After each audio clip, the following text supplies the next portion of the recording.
Morning, namaskar, namaste, salam. My name is Joita Jo Sharma, and I am an associate professor at the University of Toronto's Culinaria Research Center and project lead for Feeding the City, Pandemic and Beyond.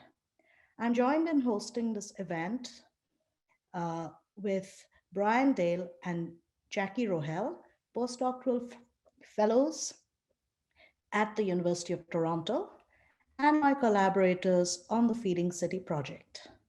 Feeding City brings together a team of scholars and community stakeholders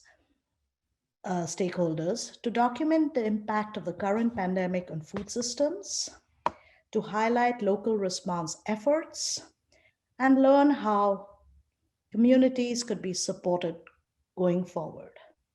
Today, we welcome you to the virtual roundtable, Leading on Food Security, Emergency Responses in a Diverse City, the fourth installment of our webinar series. Please note that this public session is being recorded. Everyone who registered will receive a link to the recording by email at a later date. Thank you. Over to Brian. Thank you, Joe. I just wanted to take a moment for us to acknowledge the Indigenous lands that we are inhabiting, wherever we are across Turtle Island and also beyond. Personally, I've been living and working on the territory of the Anishinaabe, Haudenosaunee, Wendat, and Mississaugas of the New Credit. And I invite us all to think about the land that we're inhabiting and to reflect on the fact that such land acknowledgements do not exist in the past tense, and that colonialism is a current ongoing process. This is particularly true in terms of the food system, and without a doubt, the Canadian food and agricultural systems would not be what they are today if it were not for past and present settler colonialism, which continues to prevent true food sovereignty from being realized, both among Indigenous communities and also beyond. So in relation to in the various roles that we have in relation to the food system, let's continuously reflect on relationships of land, peoples, power, and intersectional struggles for equity, and act to dismantle settler colonialism in whatever ways possible. Thanks, and I will hand the mic back, over to Jackie, who will introduce our panelists. Thanks, Brian. Thanks, Joe. Good morning, everyone. Today's conversation focuses on food insecurity and emergency food distribution in and around the city of Toronto during the course of the pandemic over the last several months. Continuing today, how have communities and organizations partnered to bring emergency food relief to diverse neighborhoods in the city suburbs? What programs have they deployed to make nutritious and culturally appropriate food available to local residents in need? How has the COVID-19 pandemic highlighted systemic barriers to food access and equity? Let me now introduce each of our four panelists today, who will share with us some of the programs that they've developed and implemented during the pandemic to help feed their communities and alleviate hunger. Zaid Mirza is a national manager of the National Zagat Foundation, which tackles poverty in Canada by providing emergency and short-term relief to vulnerable people. In addition to halal food assistance programs, and NZF provides housing support and debt management assistance. The Mississauga-based foundation is a member of the Canadian Muslim Response Network, and through this initiative has partnered with dozens of organizations to widely distribute essential food and hygiene kits. Suman Roy is founder of Feed Scarborough. The volunteer-based Scarborough Food Security Initiative leads numerous initiatives to distribute food to well more than 3,000 neighbors every week. It operates multiple food banks, including an online food bank and an emergency food bus, and it will soon open a local hospitality and culinary training center in Scarborough. Vijay Saravanamuthu is a health promoter in community capacity and stakeholder engagement at Taibu Community Health Center, a Scarborough-based community organization that broadly supports Black communities across Toronto. In its pandemic response, Taibu developed online nutritional education and partnered with local organizations to distribute emergency food baskets, ensuring access to staples and fresh produce that are central to diverse African and South Asian cuisines. And Melanie Blackman is Community Development Coordinator at the University of Toronto Scarborough. UTSC jointly led C.A.R.E.S, collective action and response for everyone in Scarborough, to provide emergency food and hygiene kits to partner organizations, including Taibu, in local high priority neighborhoods. So we're going to begin by posing a few questions to each panelist individually, and I thank them all for joining us today. After we have the chance to learn about each organization's work, we'll open up the discussion, leaving ample time for Q&A from those joining us. Some of you have already shared questions for the panelists when you registered, and we'll bring a few of those questions into the discussion. I'd also like to draw your attention to the Q&A box, which should be visible on your screen. You are invited to type questions into it at any time, and we will pose them to our speakers in the final part of the roundtable. Your questions are also important for the larger Feeding the City project, as they inform future work and programming. So we thank you in advance. Now over to Joe and Zaid.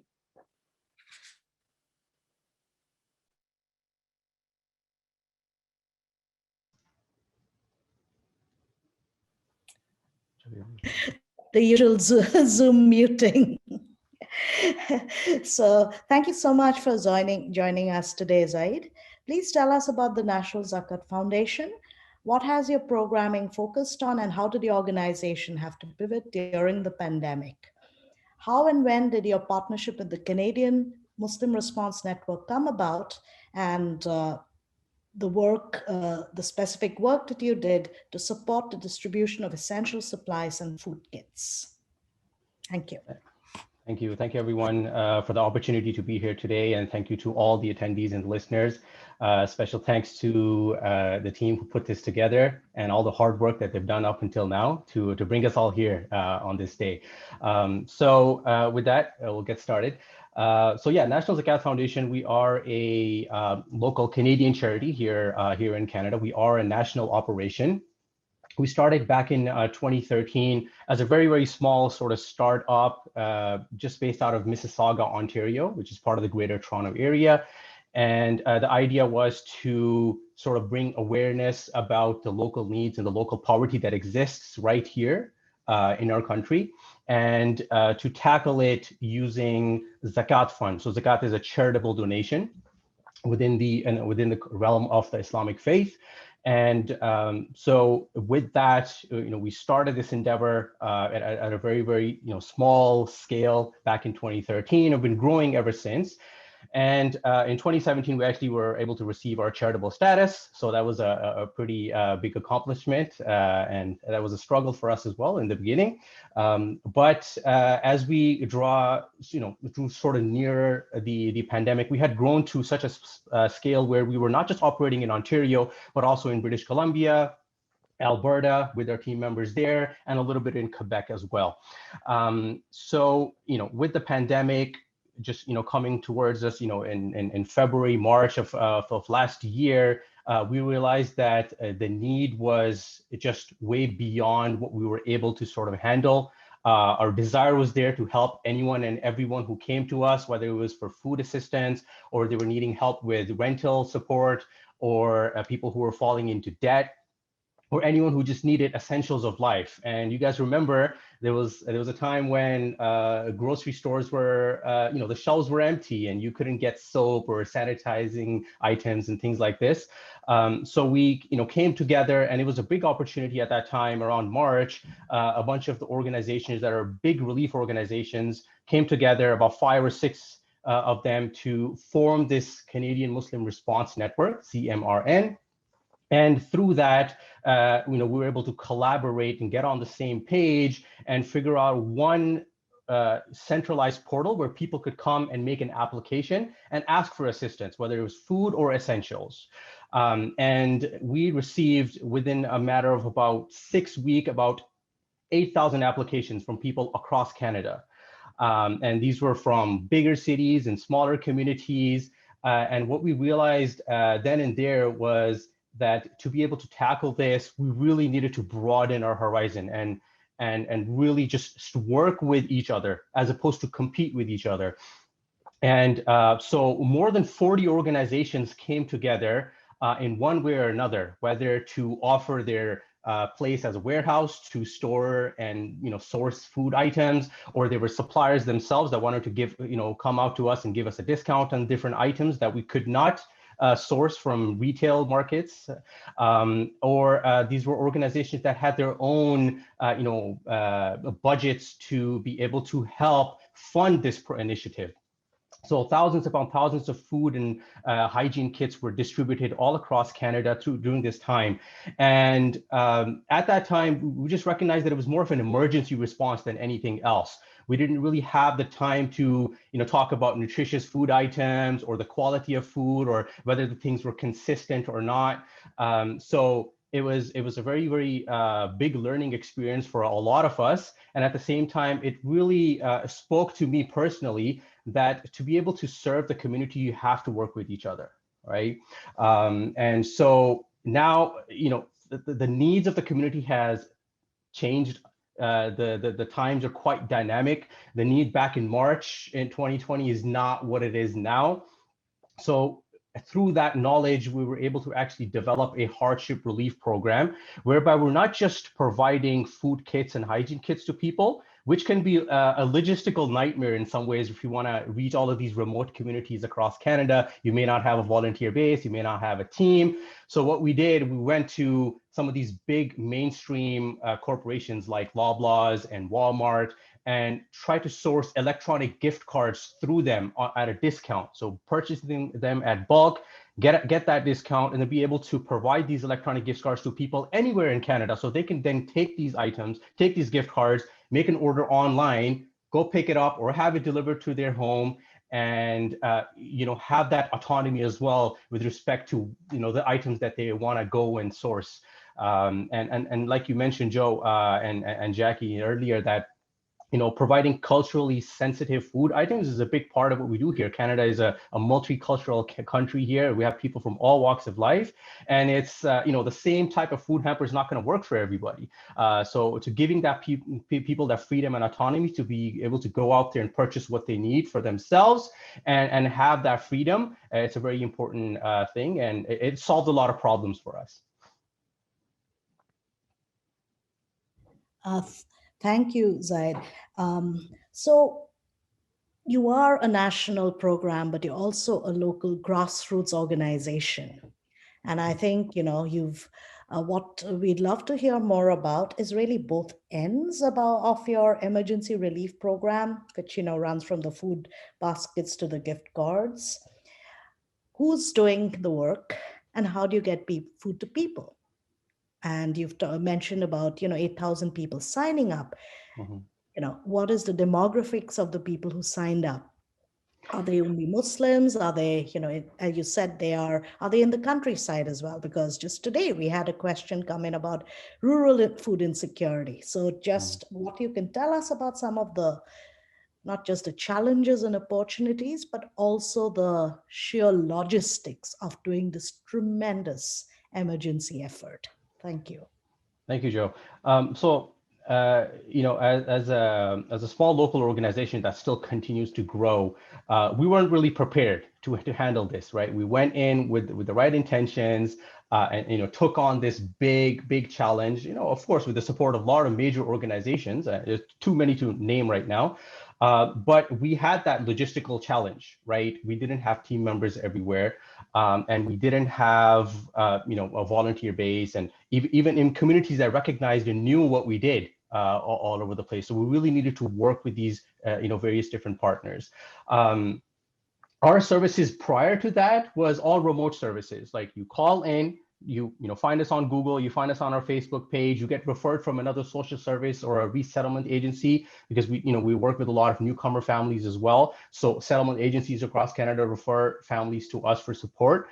So we have two main sort of core services at NZF, right? We have the financial assistance piece where we work with them to figure out what exactly do you need in the short term. Is it rent assistance? Is it some debt relief? Is it food essentials? Whatever the case might be, provide that assistance through gift cards or other means. And then at the same time, our team of caseworkers would then continue to work with that family to figure out a plan for what's next, how to really take the necessary steps to become self-sufficient, whether it might be to go back to school, get some sort of a certificate, go through an accreditation program, get back into the job sector and put yourself out there and seek employment. So everyone's needs are unique and different. So with that in mind, our caseworkers work and figure out what is it that this person or this family needs, whether it's advocacy, resource navigation, and connecting with other resources or benefits, or even government programs that might be out there that this individual or family could take advantage of, but they do not necessarily have the knowledge or even the confidence to take that action, right? So that sort of in a nutshell, what the organization had been doing up until this point. And when we opened it up, so yeah, to go back to one of your previous questions was, do we serve just the Muslim population or basically all Canadians? Majority of our clients, because we are a faith-based organization, they happen to be from the Islamic faith. However, when we opened this up, within the Canadian Muslim Response Network, we got people from all walks of life, and we knew this, and we expected this, and we welcomed this. So it was open to all Canadians, whether you're in the East Coast or the West Coast, wherever you are, you could apply. And we saw a wide array of people from different communities applying, right? We had people applying from Nova Scotia, from New Brunswick. We had people from Saskatchewan, Manitoba. So it was basically all over the place, both from the city, from rural areas. And for some of the, from a lot of the applicants that had, reached out to us, we had to be very straightforward with them that, unfortunately, we just do not have the capacity or the logistics to reach out to you and send someone over to your house, with a food hamper or an essentials items package.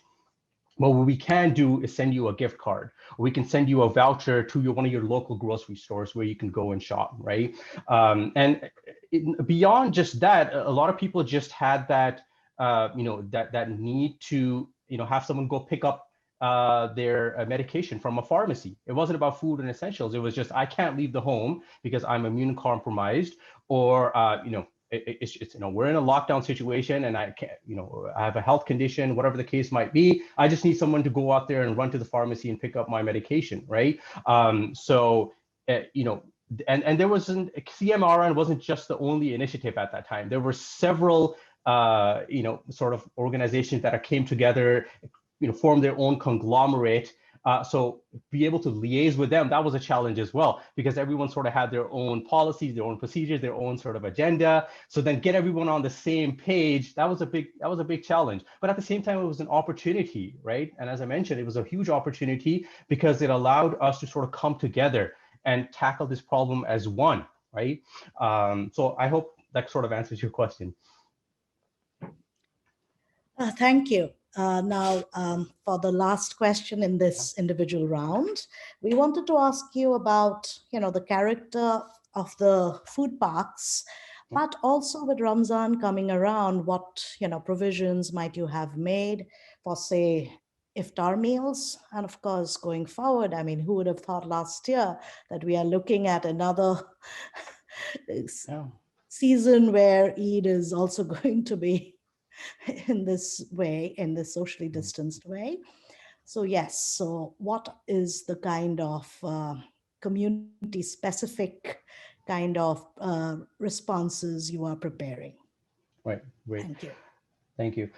So, the contents of the, the food hamper have sort of evolved over the last couple of months because we were in a pilot program. So I should mention that after the CMRN's, the response sort of came to conclusion, we launched our own hardship relief program whereby we kept, we continued to support local food banks across Canada, as well as directly provide gift cards to people. So we're still doing that. Then in around the time in November of last year, or somewhere close to December, we launched our own food delivery program where we recognized that there were people out there who still just didn't have that opportunity to go out there and do their own grocery shopping, and they needed that additional service where things could be delivered to them.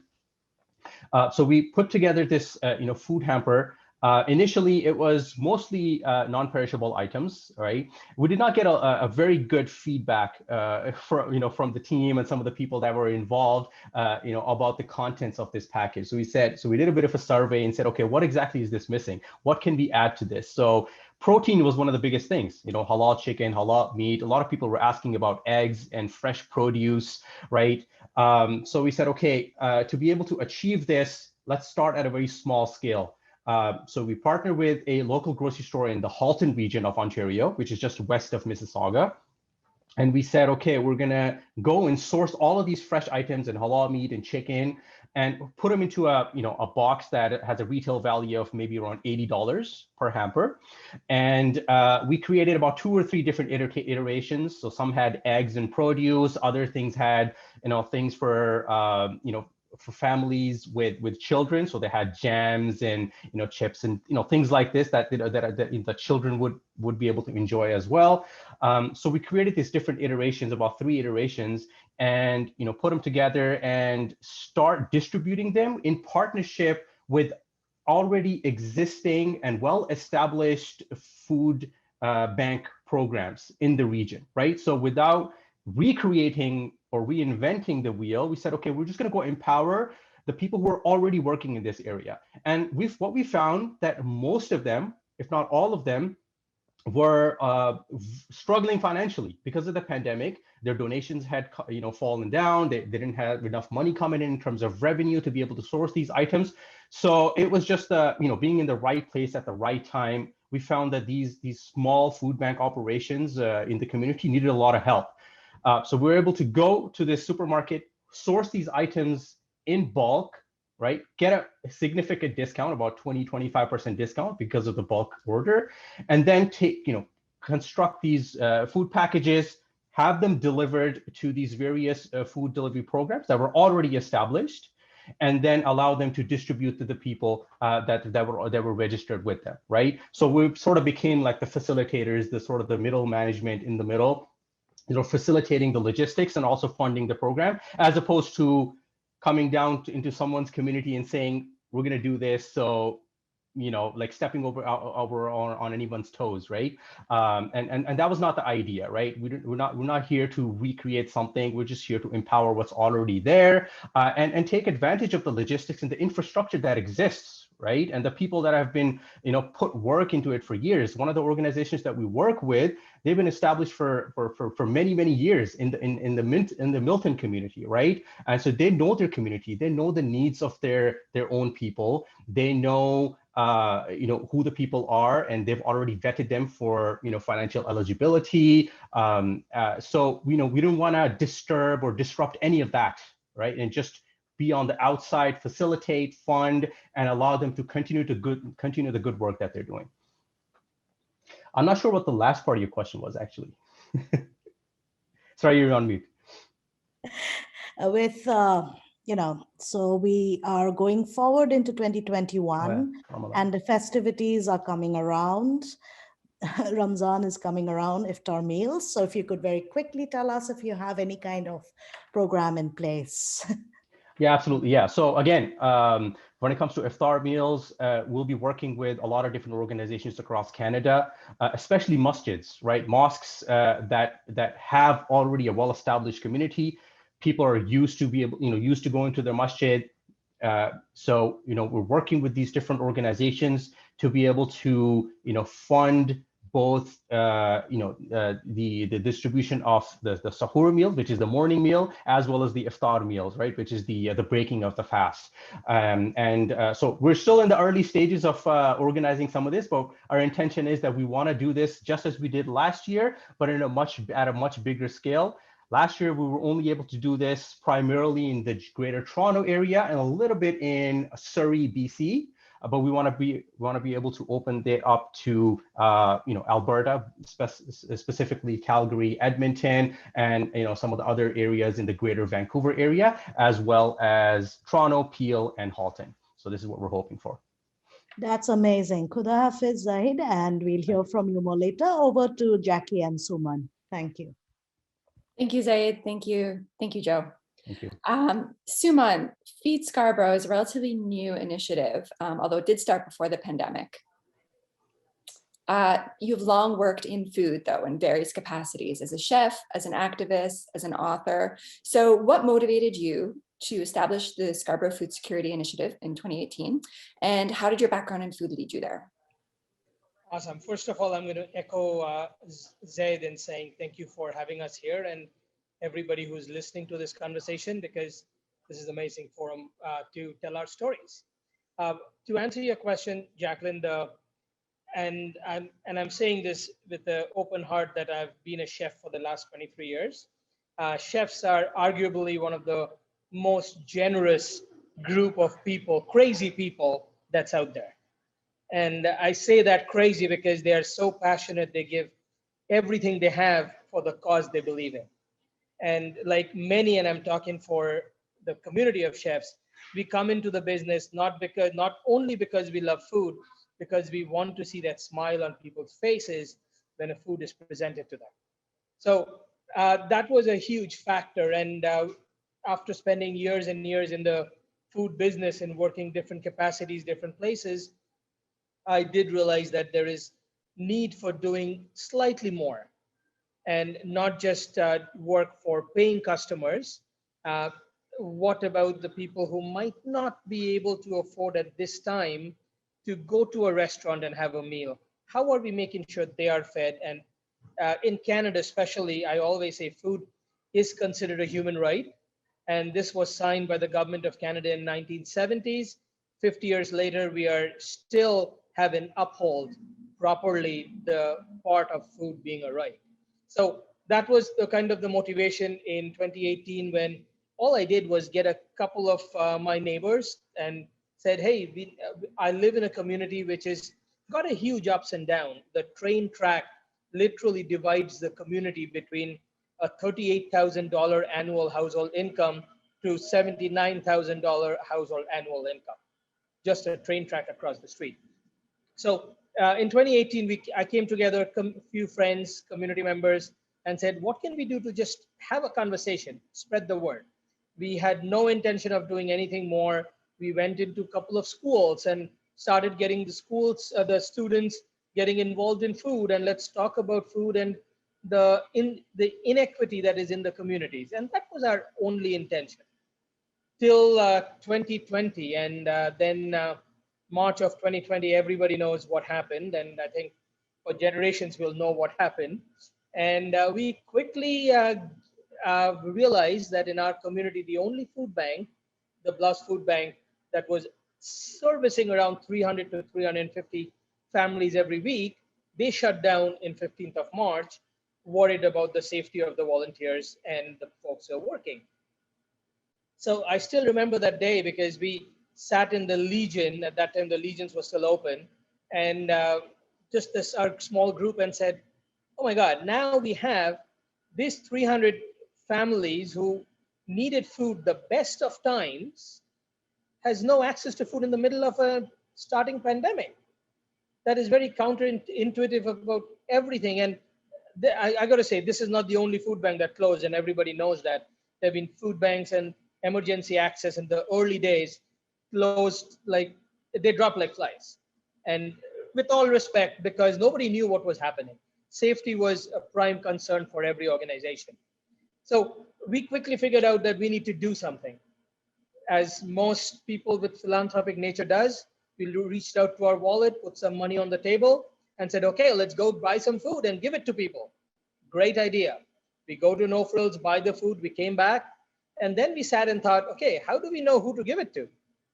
We have no idea, now we got the food. So we sent out a social media post in the local group, and less than a week, we had over 1,000 families reach out to us from across Scarborough asking for food help. We quickly realized putting money on a table and going to No Frills and buying a few bags of grocery is not going to cut it. So we started reaching out to our friends and in bigger organizations like the Daily Bread Food Bank, Second Harvest, Food Share, and have a conversation on what can they do in an emergency situation. Because there is no time to fill the paperwork. There is no time to do any of those. It is just a handful of folks who realizes that there is a desperate need, and we as a community overall need to bind together to solve that problem. That is it. So we quickly jumped together, we got our act together, and we started delivering food to over 1,000 families every week, which it's insane. It was absolutely insane. And luckily I had over 192 volunteers from the community who came in daily, but everybody, every time they came and said, "You're crazy. This is absolutely insane what you're trying to do." And rightfully so, like getting food, putting in boxes, bags, then sending them out in the middle of pandemic where people are trying to stay inside. I'm convincing people, get out of your house, take 10 boxes and drop to 10 families. That's crazy.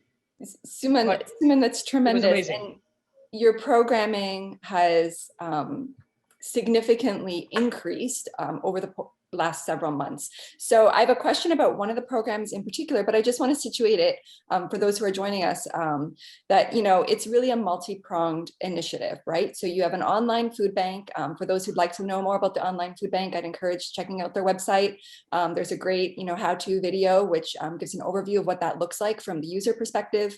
There's a mobile food bus. Now, there are plans for a hospitality and culinary training center. And recently you've also implemented a grocery store model. So my question is, you know, can you tell us a little bit more about the grocery store model, the impetus for developing this, some of the challenges and opportunities that came with that?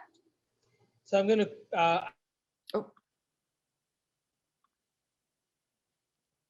I think we lost the voice. Yeah, now can you hear me? Okay, so I think I'm going to keep copying Zaid on a few things, because it was when I was listening to Zaid, it is the same basic principle that we were both working on, is the dignity and choice to our community members, to our client. And that is the whole thing, how the grocery store model was born. Prior to that, we were doing boxes and bags to people. Great, we are getting food. However, it is about me walking into my local grocery store and the owner stands at the door, give me a box of food and said, "That's what you're feeding your family this week. Bye-bye." How would I have felt? And that was the whole essence of it, which it did not work for us. I remember when I came to this country from India 18 years ago, if anybody gave me a box of stuffing, I would look at it and say, "Why are you giving me dry pieces of bread? What does that even mean?" And throw it in the garbage. But give me a can of chickpeas, I know exactly how to feed my family. So that was the whole essence that actually drew me into talking about a grocery store model and giving people the choice. But a grocery store model, which is not a new concept by any shape or form, the Food Banks Canada, Daily Bread has been asking food banks to go that route for a while. However, what we did was took it one step further. So what we have, our grocery store model, when people come in, we find out how many people are in their household. And knowing how many people are in their household, everybody gets a prepaid card with the balance loaded. And we call it our points, but it's kind of, if you want to compare, it's like a prepaid Visa card. You get the balance loaded in the card, then you walk through our store, everything is priced, you pick up what you actually want to feed your family. Then at the end, there are cashiers who actually ring it out, and then you swipe with the card. If you have money left over in the card, you take the card away, come back next week or whenever you're coming back again, you again reload for the amount, and then you have more to spend. One of the things that we noticed in the earlier days, that the first 2 weeks in the month, the demand was slightly lower as compared to the third and the fourth week of the month, when people were running out of checks and money. So with this way, not only did we did this grocery store model, but we had a huge education campaign behind it to support our community members on how to budget on and eat healthy on a budget. So that way, when they don't need as much food, they can take less, and it's not going waste. They're actually saving up for the weeks they need more. So that was the really interesting concept about the grocery store model. And just to say one quick line about the online piece, which was our next innovation, when the second wave hit for COVID and winter both at the same time, it was really very disheartening to see people standing in line in the middle of snow waiting to come into our store and shop. Though we first started saying, hey, if you don't want to wait in the cold, take a prepared box and bag, and then you can go right away. You don't have to wait. But people did not want that because they really enjoyed the grocery store. So we started to think about what can we do to actually still give them the choice, but we are letting less people in the doors because of COVID, and the people are not waiting outside. And also, when we started the grocery store, our appointment system was booking 2 weeks in advance. The demand was so high. So what can we do to increase our capacity? Our food banks are open 4 days a week, 5-6 hours each day. We couldn't grow any further that way. So if you open this online, so what people can do is just like how you shop on Walmart or Loblaws, you go online, the whole inventory is out there, you shop exactly what you want. And once you register, we give you the gift card dollar amount based on your family member, and then you pay with that, and then a particular time you just come in, pick up your order, and you go. Terrific, thanks, Suman. And it's very much simulates an online shopping experience, I think. And just a final question then about the bus before we move on. You know, the bus has signage on it, and I think it's important to mention here the mobile food bus as another form of distribution. So 200% increase in food bank usage in Toronto since the pandemic. And it also notes a 60% food bank users are frontline workers. So how does the mobile food bus fit into your approach of facilitating access? So the mobile food buses, so once we were doing our food bank, there were a couple of feedbacks that we got. One was specifically because in Scarborough, our homeless population is growing, and the city does everything possible to move them out of downtown. And where do they go? They come to Etobicoke, Scarborough, and North York, and that's where they are dispersing off. So when we were giving out food hampers or food or even grocery store model, we got a lot of feedback from our homeless community that, okay, you're giving us food. What are we doing with this? We don't know what to do with this. We need access to food that we don't have to cook. So that was one thing we were thinking of. What can we do to help that community? The other huge thing was seniors. There were a lot of seniors who were reaching out saying, I don't even have the strength to open a can. There were seniors who were coming in saying, I just have a microwave and a toaster oven. How am I cooking the food? So we tried to figure out a point that, okay, how can we get access to the folks who don't have a kitchen? So with our mobile bus currently, we do 3 days a week. We go to 4 different locations around Scarborough Southwest. We are there for 45 minutes. Whoever needs a meal comes, grabs a meal and go. It's a very low touch point program.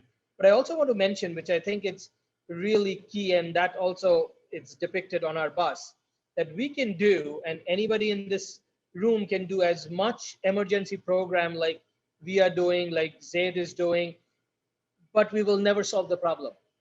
So it is really very important to have a systemic approach to actually trying to figure out how we tackle food security. And that's why, and this is my next crazy idea, and I keep telling my team that at some point we want to build a 3-story building for ourselves. And it's significant. Why? Because the bottom floor will be emergency program like the food bank, the soup kitchen, and all of this. The second floor will be our training program or any long-term program that will help the communities get out of poverty. And our top floor will be a research center focusing on policy. Because without any one of these 3, we can never solve the problem. We need all 3 arms to actually fix our communities. Thank you, Suman. That's terrific, and we will circle back to the policy question in the broader Q&A. So thank you for sharing that with us. We're gonna move on to talking about Taibu with Vijay. Vijay, broadly, can you tell us what kind of services Taibu offers, what communities it serves, and how does food and dietary programming generally fit into that mandate? And how did the programs evolve over the course of the pandemic? Yeah, absolutely.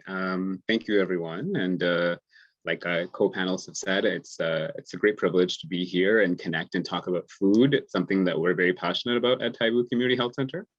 So Taibu is a community health center. We're located in Northeast Scarborough. And we, in addition to primary care, so we have family physicians, nurse practitioners, registered nurses, dietitians, social workers, so a full complement of health team. We offer health promotion programming. So looking at some of the things, some of the issues that primary care might be focusing on. So living with diabetes, long-term chronic health conditions, and how can we create programs to engage people to support them in making progress, right? So it could be physical activities, it could be around food, cooking programs, nutrition programs, programs for children, youth, that sort of thing. So it's sort of a one-stop shop model for health and health education. We primarily serve the African, Caribbean, Black community in Toronto and the GTA, but also serve all residents who live in the Malvern neighborhood, which is where we're located. One way that many community health centers operate, and Taibu certainly does this, is look at health very broadly from a social determinants of health perspective, right? So traditionally, when we're talking about health, we sort of, look at sort of embodied experiences, right? So is my mind okay? Is my arm okay? Are, my functioning, that sort of thing. And in addition to that, we sort of look at the social determinants, right? So is there enough income? Do I have enough access to income that'll support my health? Do I have the family supports? How are my social circles, right? Like, what's my education? What's my access to education? Because we truly believe that immigration, all of these different social aspects very realistically affect and impact how healthy we are, or how healthy our outcomes can become, right? So food security is definitely part of that holistic perspective. And so in a magical time, right, before March of last year, our building was extremely busy. We had on a weekly basis folks who would come in, participate in healthy cooking workshops, learn to try new foods, but also look at the sort of the menus that folks traditionally eat at home and see, how can we modify these, right? How can we include more fresh vegetables and fruits? How can we perhaps reduce the amount of fats or reduce the amount of salts that we're cooking, right? Then of course the pandemic happened. And one of the realities was we had to close down a lot of those programs, right? With physical distancing, ensuring that folks in the community are staying safe. We really lost the capacity of having folks physically present in our building. And so one of the things that came out of that was we knew that there was a need, right? We knew that the needs have shifted, but we didn't necessarily know how folks wanted support. So one of the things we did over the summer, sort of the late spring over the summer, was launch a hotline. We launched a COVID-19 hotline. We had two lines, one in English and one in French, where anyone in the community could sort of call in and say, hey, I'm experiencing whatever issue, how can I access? If it's something that we could do, we would definitely make that connection. Or we sort of built an internal referral system saying that, you know what, thanks for giving us a call. We're really happy to speak to you. Here's an organization doing exactly that, right? And we'd help make some of those soft connections. And what we noticed is there was, by and large, the number one reason that folks accessed the hotline was around food and food insecurity, saying that, you know what, I was working, I lost my job, and I'm not sure how to feed my family. Or, and the reality is for Black and racialized folks and a lot of newcomers, who is predominantly the folks that we see, food insecurity existed way before COVID-19 hit us, right? And so these are issues that have become, with increasing sensitivity as we move through the pandemic. So in response to this, one of the things that we did was look to see what community supports are currently available. And it was at that time that we learned about the C.A.R.E.S initiative, which for us was excellent, right? Because this literally was food that was available. And it was our job as sort of a custodian to make sure that these foods got into the appropriate hands, right? So the hotline was sort of one way that we sort of did a survey to find out what folks needed, and then connected folks when they called us to access food to C.A.R.E.S foods.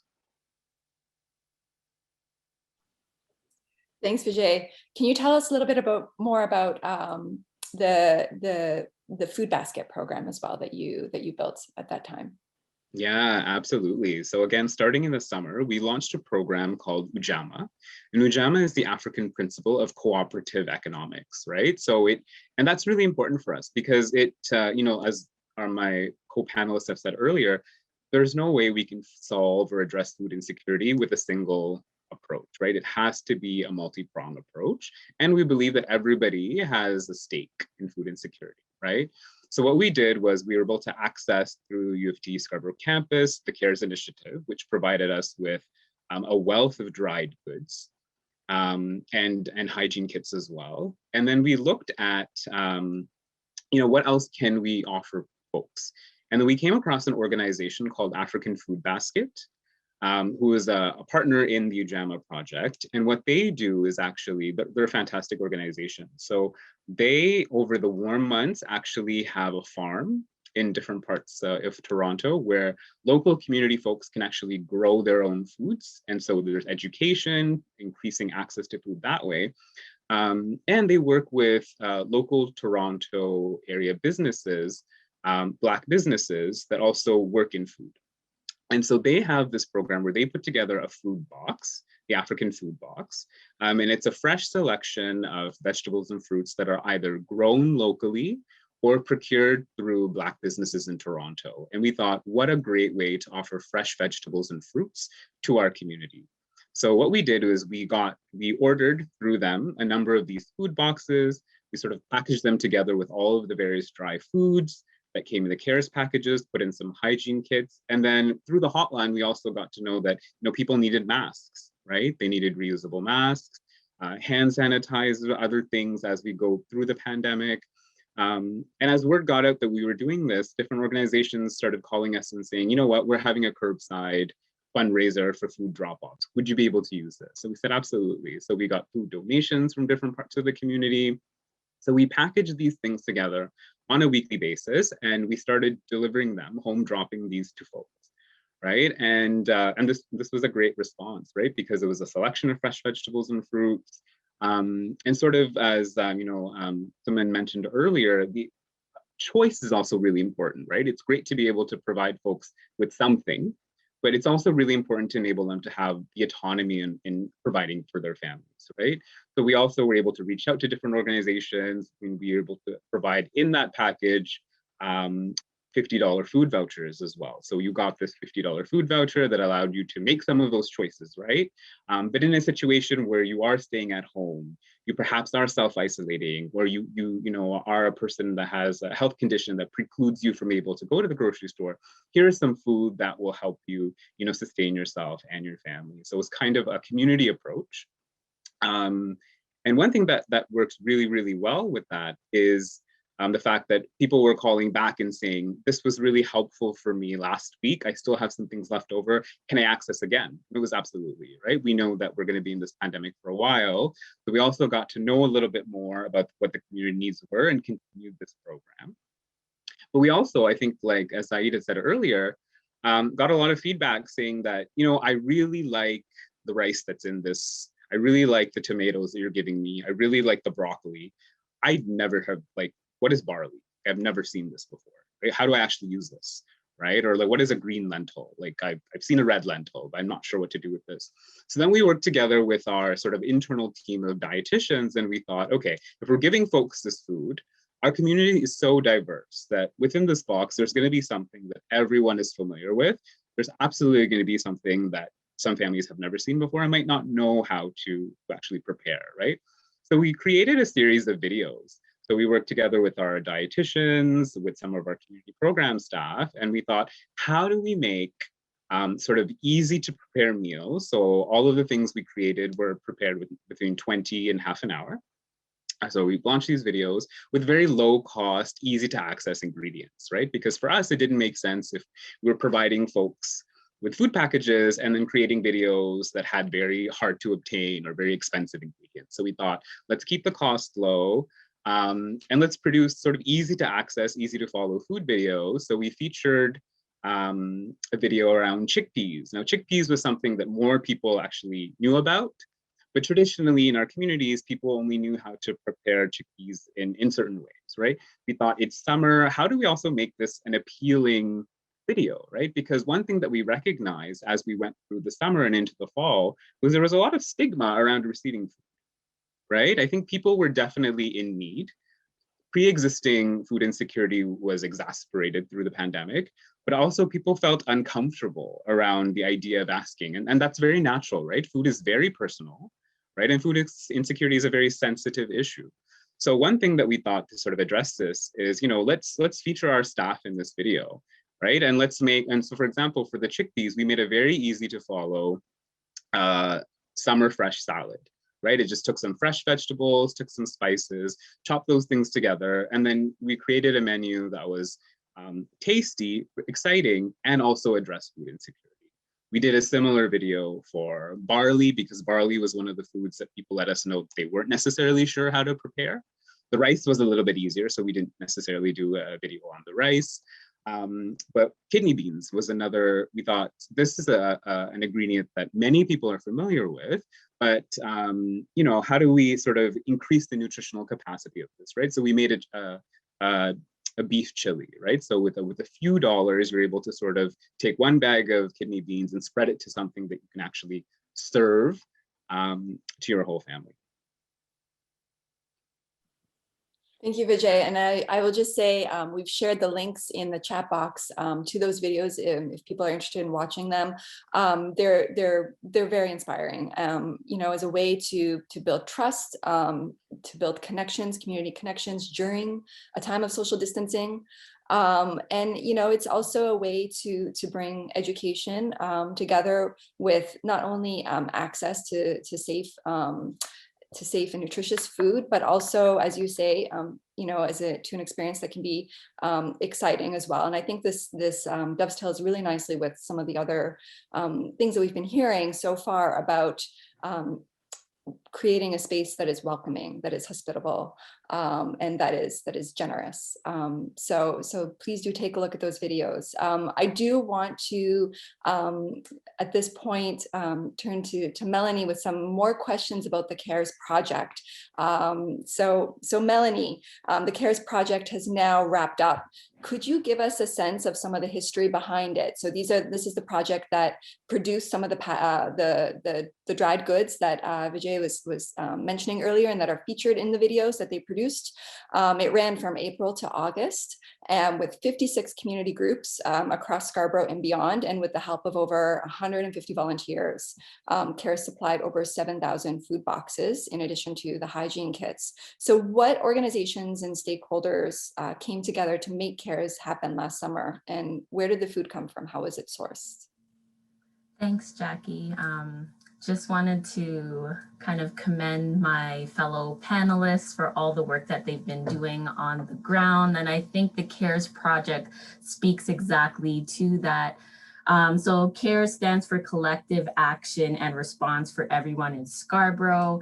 This idea really started with a conversation with a local Councillor McKelvey, and Global Medic CEO Rahul Singh.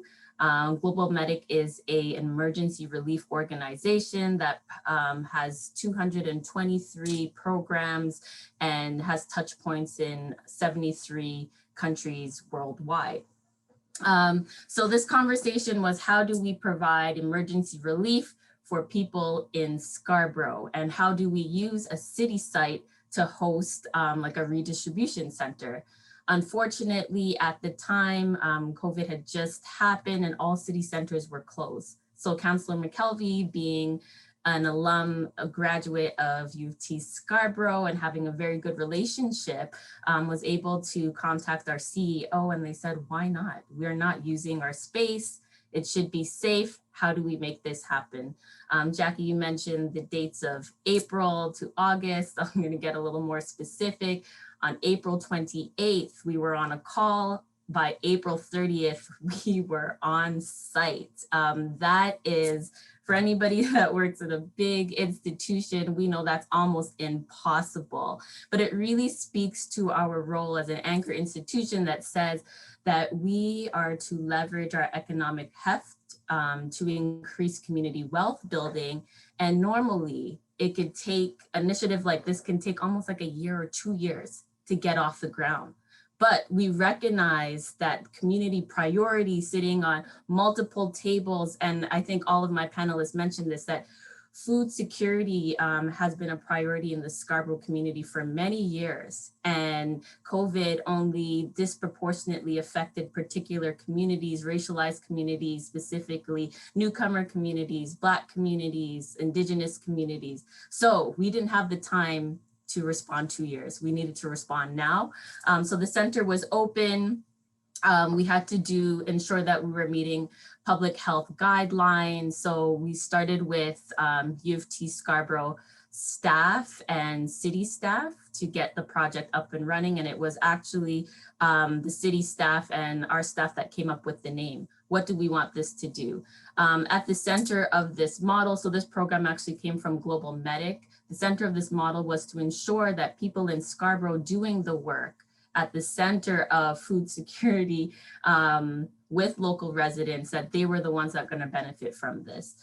So by mid-May, we were up and running. We had approximately 20 volunteers on site daily. So this consisted of students and local community members. And I just wanted to make a point at the beginning of our interaction. We were really focused on, okay, yes, getting food, packing these products.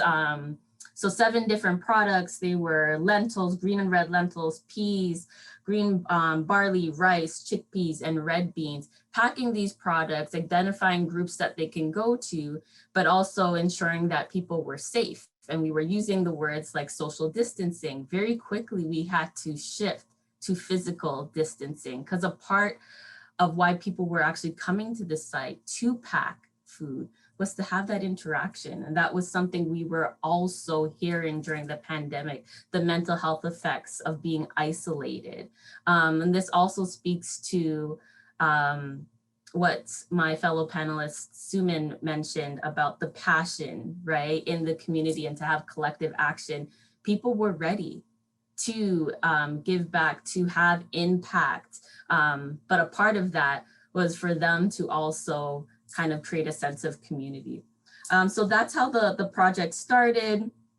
Really, the food came from connections with Global Medic, from local suppliers like Costco, as an example. Global Medic would pick up and then drop off at our site. Our site would then sort the food through a specific volunteer process, seal it, and then box it. Then we would contact local organizations like Taibu, Malvern Family Resource Center, East Scarborough Storefront. We even had connections both in Markham and Durham to connect to people that were providing local supports. And again, this was not to happen in isolation. It was really to complement what was already happening. So people provided different supports along with it. And VJ's example of the food recipes were terrific, because barley was actually one of the products that nobody wanted.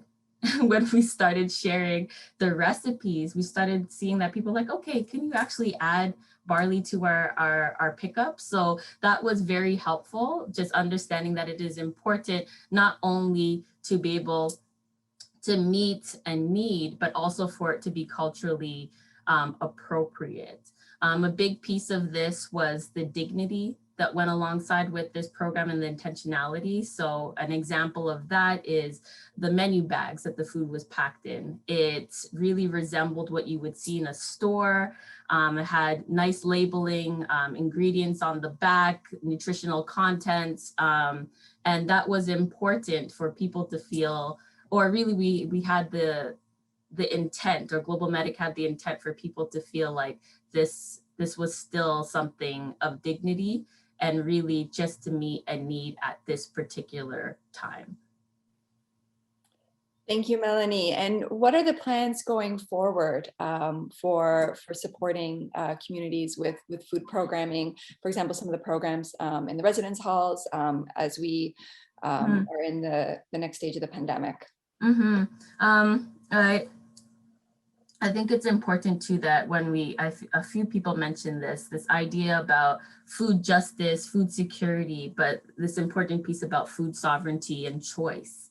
And I just think it is such a privilege for us as an anchor institution that we center our strategic plan that really talks about fostering a community where everybody principles of equality, equal opportunity, equity, but really challenging the status. And that's where we're seeing a lot of our new initiatives coming and being very responsive. So we are currently not running the C.A.R.E.S program, but we're hoping to relaunch that.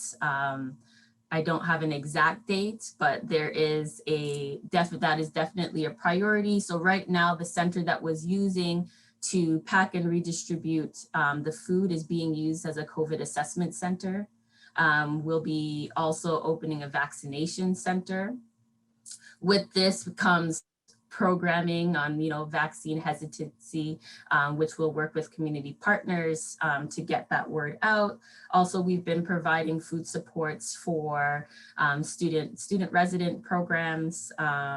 We've had I mentioned the mental health competency that has increased in this time.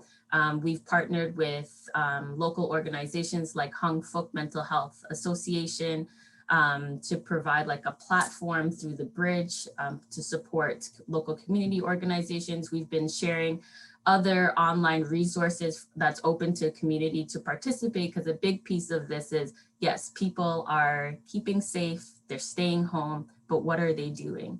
And how can we build their capacity in this time and really honor the work that is being done? And I think, Vijay, you hit the nail on the head when you started talking about the social determinants of health. So it's not that we're just meeting the physical needs of community members, but also the social pieces. And so we've been providing links to online resources. Is there anything else that is happening? Oh, also looking to continue to partner with local community organizations. Suman, like even your talk on making sure that we have a collective or collaborative approach, really centering the systemic change that has to happen. So I think as an anchor institution, we play a role in this, in addressing systemic change. We have a table called the Food Aggregator Table, which really brings local food players to the table to really talk about how we address systemic change to affect and impact our community. So those are some things that are happening. Thank you, Melanie. Lots of comments coming in right now in the Q&A box. Very, very inspiring programs all around. And, I think just looking at the programming within UTSC as an anchor institution is really very much speaking to issues of collective action and partnerships and systemic change. And so that brings us to one of the questions that we're seeing come up in different ways from people who are registered and people who are joining us now in the chat box about policy and about looking towards the future. So I will share Nick P's question with the roundtable, and feel free to jump in, anybody who wants to address this one. You're all tremendously inspiring. However, we all know that food banks and similar organizations would ideally be a temporary fix only. So how do you think we move forward as communities or in policy making, or any way you think, to ensure people have food sovereignty and security? How do we as Canadians look to fulfill that right of access to food? And Suman, this might be a good opportunity, to mention the recent summit that you hosted just a couple of weeks ago in Southwest Scarborough. Do you want to start us off? Sure, Nick, that's a great question. And when I have always been a huge, and it's funny because now I run 4 food banks, but I've always said that food banks are far from being a solution. It's just a Band-Aid. But because of COVID, we realized that you need that Band-Aid to stop bleeding before you can fix the wound. So that's why we actually started the food banks. But yes, it is so important to have different level of policy conversations. So for Feed Scarborough, what we did, couple of weeks ago is we had a roundtable, and we focus in Scarborough Southwest primarily, where we had our 3 elected officials, our city councillor, our MPP, and our MP, who's a minister, like in the cabinet, all 3 present. And what we did was community to actually ask meaningful questions directly to their elected official, not about, oh, can I get more food? It is about what are you doing to actually systemically solve the problem? It's a year and a half away from the election season, as I call. All the 3 happens right after each other. But what have you done, and what are you going to do for the next year and a half before we get into the next election season? Because at the end of the day, everybody has the power to actually make a decision with their vote. And if we don't ask these valid questions, we are wasting our vote. We are only voting for people whose name we know, rather than figuring out who is actually going to be there for the community. So it is really important. I very recently joined Maitree Policy School, and I was lucky to be in their 2021 cohort to actually look into proper policies papers and try to push for policies in any 3 levels or all 3 levels to address these issues. So food banks will always be there. Unfortunately, in my ideal world, my food bank should go out of business. I would love to see that happen, but I'll leave it at there. Thanks. Anybody else want to jump in here? We can move on to other questions as well. Joe, you had a question?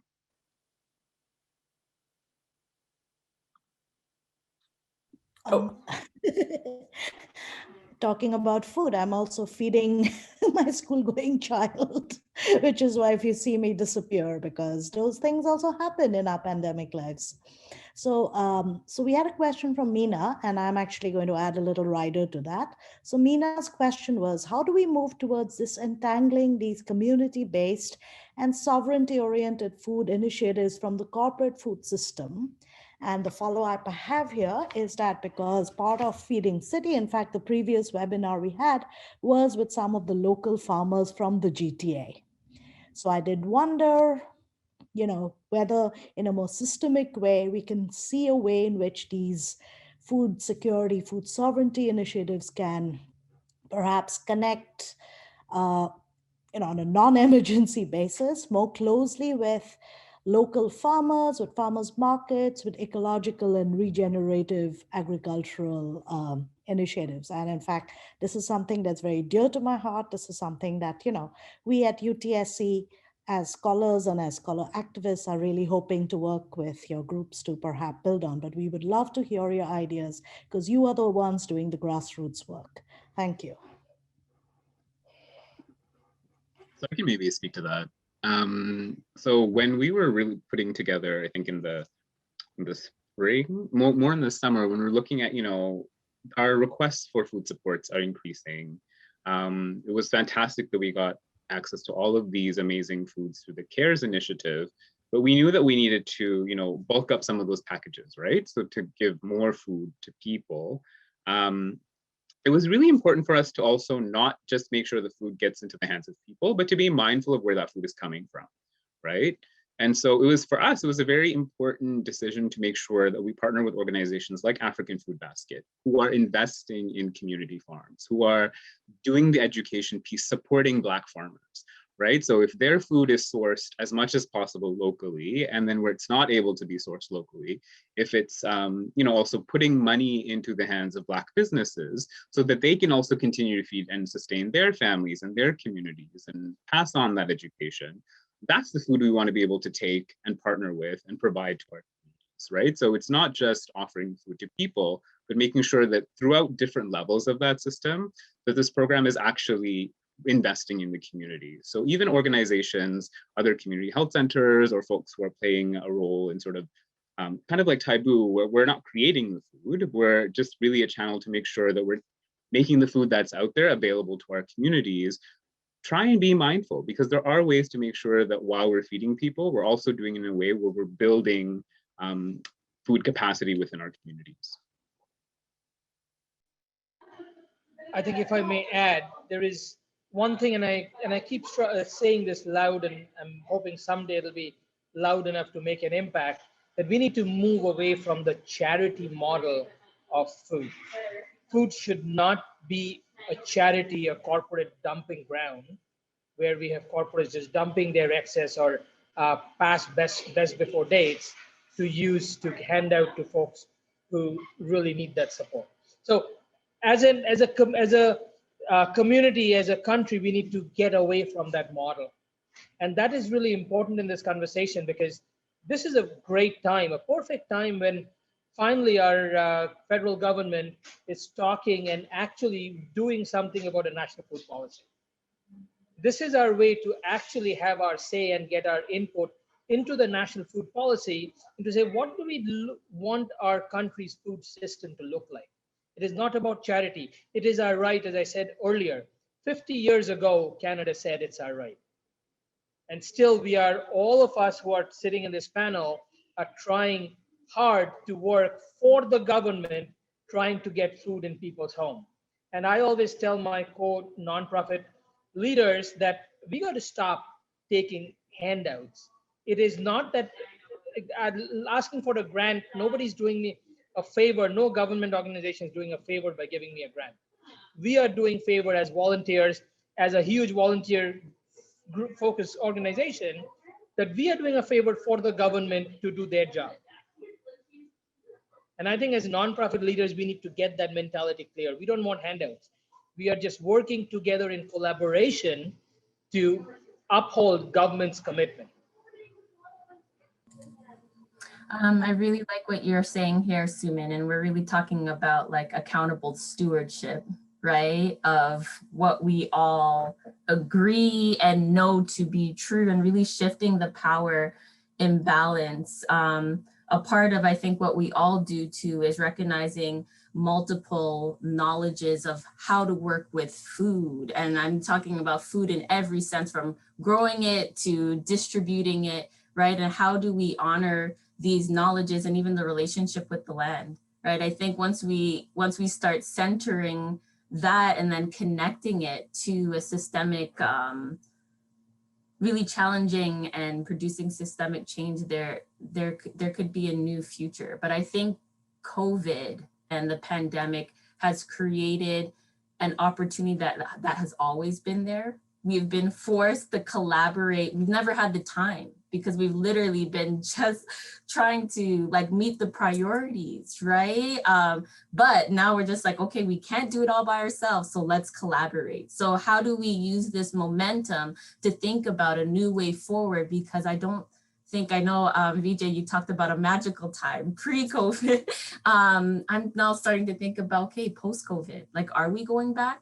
Do we really want to go back? And what does resilience for our community look like? And I know a lot of times when we say resilience, we talk about bouncing back, but for our communities, it didn't look good, right? So how do we think about bouncing forward? And it is with this connected approach. So I agree. I'm going to use my position to consolidate a couple of the Q&As, but also bring in something we actually recently learned from our research. You know, like so many people in this panel, I live in the East End, and it is in fact true. Our research in Feeding City, we learned that at the Junction Farmers Market, they actually have a system of vouchers. They have a partnership with a community health center. And so community members get, you know, local fresh fruit and vegetables from the farmers market. And that really struck me because we've had a farmers market supported by the University of Toronto Scarborough for years at Scarborough, you know, at the campus, but obviously it's in the middle of the day, it's on campus. And, you know, honestly, I've never known how many community members know about it or actually manage to get there. So so we also had a question from Joe Nasser, who's, you know, I think it's Joe Nasser. So what are the alternatives to the gift card from Walmart or the excess cans from Loblaws? Because that's the other thing we've heard in our research. that the dependence and obviously the billions of dollars that Loblaws and Walmart have only consolidated. Also thanks to policy measures like, unlike say New York City, where all the farmers markets and community gardens were initially shut down, right? Instead of declaring them to be essential services.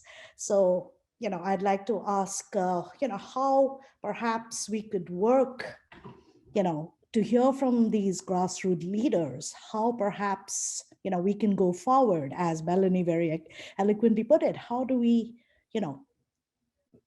especially for suburban communities where you do not have, the kind of geographic access that one has downtown, perhaps. Sorry, I know these are huge questions, but I think we might be able to collaboratively figure out some pathways, starting now, but of course going forward.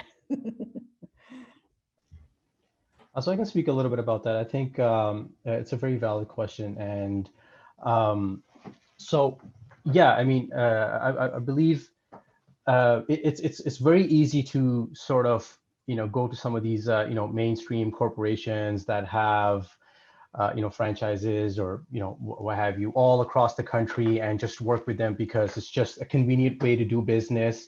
But I don't think we're doing justice to our local community by taking majority of our business there, right? We have to be able to go out of our way and empower these local businesses, right? And that's exactly what our vision is for, and that's what our drive was for our pilot program, that the ones we launched in November. And going forward, when we're expanding it, our focus is not to go to these mainstream large corporations and set up deals with them, but to go with well-established, family-owned local businesses that are doing an amazing job in sourcing these culturally diverse items from all across the world, and they're putting these items on their shelves, and they're the ones who are going to be putting money back into the business, right? They're putting that corporate tax back into the Canadian system, and they're the ones who are also part of the community, right? They came,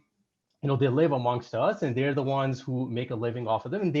And if we give them more business, they'll hire more people, and they'll grow their business by creating more jobs and taking advantage of that.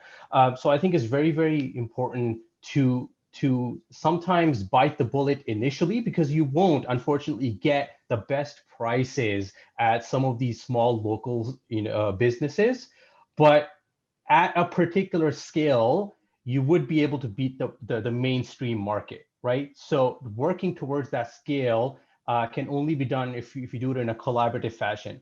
And another thing that we found, and I'll stop here so I can allow some of my co-panelists to give their thoughts as well. One of the things that we actually found, that some of these local small grocery shops and butcher shops, they actually wanted to contribute to their community. So they were looking for a way to put their own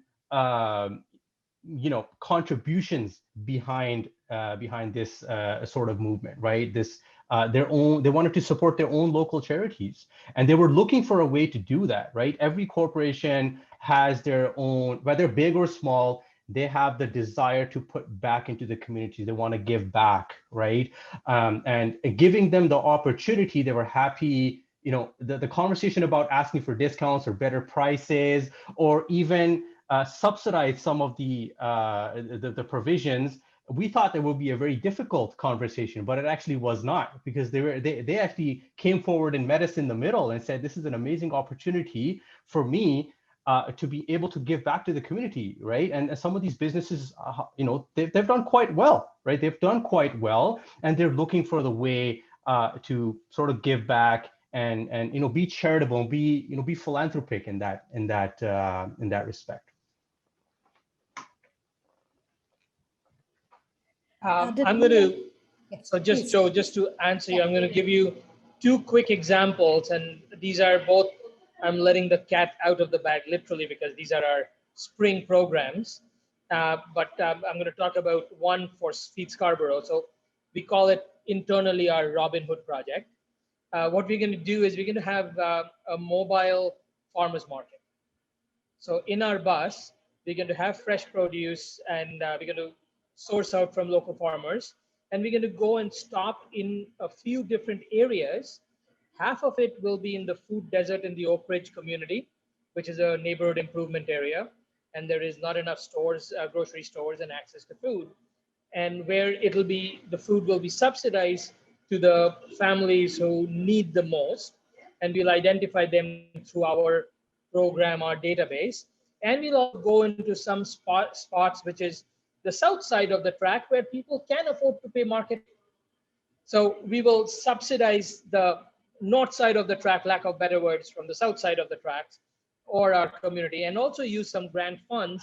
Instead of going and buying Loblaws gift card, we're going to use the funds to actually subsidize access to fresh fruits and vegetables. So that is one of our programs. The other one I'm working personally, not a part of Feed Scarborough, but it's really relevant because it's we know the restaurant business has been affected tremendously during the pandemic. So a couple of us working very closely with Scarborough Business Association in forming a local organization of restaurants in Scarborough. So one, we can help them, consult with them, but also try to create something like a Scarborough Bucks program, which we can somehow leverage and spread the word about small businesses and restaurants in Scarborough. And it's a win-win for all. Suman, that is absolutely amazing, because in fact, that's part of the initiatives that we from Culinary have been trying to put together. And we also have the bridge, which is working with Councillor Jennifer already. So we will talk about those things. And, you know, the idea is for stakeholders to come, and we have a lot of questions there. Some of the questions have been answered, but I also wanted to bring back two things. One is that about the farmers and, you know, the farmers markets. Again, I think there needs to be a kind of holistic approach, because one of the things that happened, and our researchers have been tracking that, how in Montreal, the equivalent of the good food markets, you know, which are at metro stations, were declared an essential service. While in Toronto, the good food markets, and I used to go to the one in Malvern, which played such an important role and which Taibu was, you know, connected with because of the communities it serves, and those good food markets disappeared. So whether in Parkdale or whether in Malvern, those were the kind of ways in which local communities had access to local produce, for instance, and that, you know, were not kept on. So I think we have to think about the absences, what we lost during the pandemic. And of course, the other thing is, as you said, the restaurants, because the restaurants are the livelihoods. They're not just the liveliness of our city, but they are the livelihoods for hundreds and thousands of people. And so I'm really delighted to hear about this. And, you know, we also will hope to hear at a later date about the Culinary Academy that you proposed, because skills training is another huge part of the picture. I want to now circle back to a question that came in from our distinguished Professor Emeritus, Professor Harriet Friedman, who's a noted scholar and activist in food systems, who asked about, you know, how you see institutions like the Toronto Food Policy Council being able to work with your organizations. But also, we just had the announcement about the Canadian Food Policy Council, you know, which is really a remarkable, I think, you know, something that food activists and scholars have been asking for decades, and where in fact the director of Food Secure Canada, Giselle, is one of the members of that. So I wondered if, you know, in wrapping up in the last 5 to 7 minutes, we can quickly ask people to speak to these things. Policy and councils and advocacy. I'm hogging the mic here, but Harriet, if you're listening, I've sat with Harriet on the Toronto Food Policy Council. So yeah, Toronto Food Policy Council, I sat there for almost 5 years, and it's an amazing organization. There is a lot of great things that came out. The Toronto Food Strategy came out through that. And one of the programs, and you started talking about it, Joe, with fresh produce markets in the subways. And this came through the Toronto Food Policy Council, through the food strategy session, and Food Share. At that time, I was the chair of the board of directors for Food Share.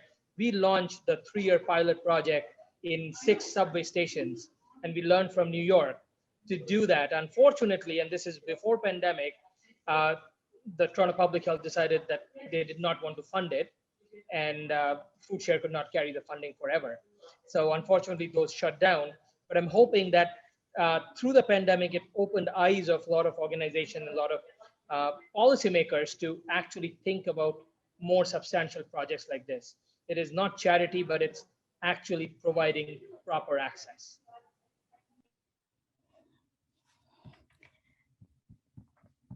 If we can ask the other panelists to perhaps bring us, some of their thoughts before we wrap up for the public audience. So I just wanted to touch a little bit on what someone said is we really have to change, even within organizations, we really have to change this idea that food is a privilege, right? And that food really is a human right. So even within your organizations, like our executive director is sort of, very famous for saying, if it's not in policy, it's not going to take root and it's not going to change, right? So, when you have opportunities, make food a right? So when you're having programs in any capacity, when you're inviting people into your space, know that food insecurity exists in your communities, right? So don't make it an afterthought, right? Make those things available. And this is also the best way to destigmatize the idea that food is a human right? So from the policy level to your everyday actions, remember that people are going to be at any different time needing more access to food or less access to food, but create that opportunity so that also you're empowering your community to advocate for themselves as well, right? So really want to underscore that idea that food really is a human right, and it's in our daily actions that we help to sort of, make that a practice. Melanie, Zaid? Yeah. Vijay, I love what you said. I am totally in support for that food sovereignty and centering that, and really that talks to challenging the current status quo that acts like food is a privilege. And I think a way to do that also is, to Joe's point of like, how do we center the people on the ground that are doing the work, like local farmers and local farmer markets. I think they are at the center of that. And Scarborough is known to have like so many community gardens, right? What does that look like in this time? These are people, and some of this work was shut off during the pandemic, again, not seen as essential. So that's affecting people's mental health, but and also their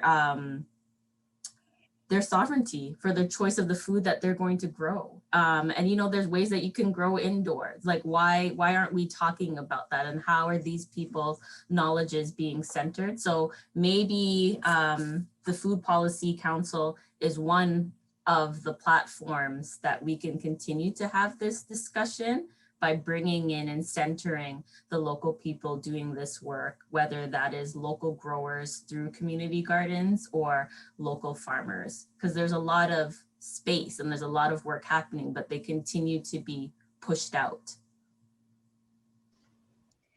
Zaid? Yes. So yeah, I just wanted to mention here that I think a platform of this nature is extremely fruitful for a number of reasons. One, yes, we're having an educational sort of a conversation. We're talking about various different types of programs. We're talking about our ambitions, but at the same time, I think we're building connections with each other, right? So after this webinar is done and we'll all go about our business, don't mind that Vijay, Suman, and Melanie, that I will be reaching out to you, and I'll be getting your contacts from Jackie to be able to reach out to you and see how we can get some of the members of our own community, our constituents, on the same page. Because to be able to make any sort of impact when it comes to policy, you have to have a loud voice, and you have to have a lot of different diverse voices echoing across the province or the region or whatever we're talking about. So I think if we could collaborate and get on the same page and consistently echo the same message again and again with our community officials, our elected officials, or representatives, I think it will become inevitable. The change that we're looking for will become inevitable. So I think, yes, it's one thing to sort of doing it in our own sort of silos. Yeah, that could work on some regional level, but to really push forward a provincial or federal change, we have to be able to come and pitch the same message, right? So when all the various MPs and MPPs they meet and they see that it's the same message again and again that's coming from all of these various regions and different writings, right? And only then I believe personally that we'll actually start to see that change. So I hope that it's okay that I reach out to some of you or all of you actually and have that conversation offline.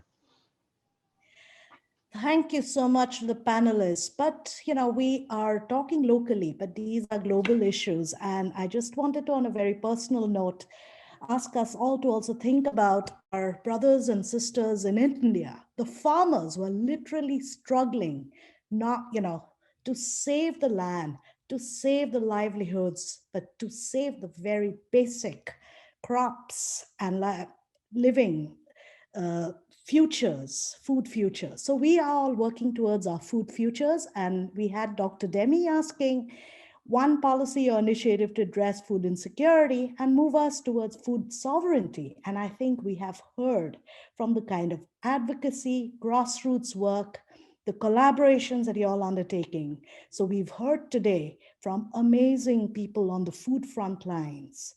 And so while we pay homage to the hundreds and thousands of people who support us all on the food front lines, as I say goodbye to everybody at lunchtime, at least in Toronto.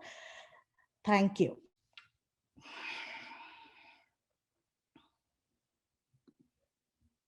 Thank you very much. And we will be in touch through sending the recording and also through the ways in which we will let you know about future events. Thank you, everyone.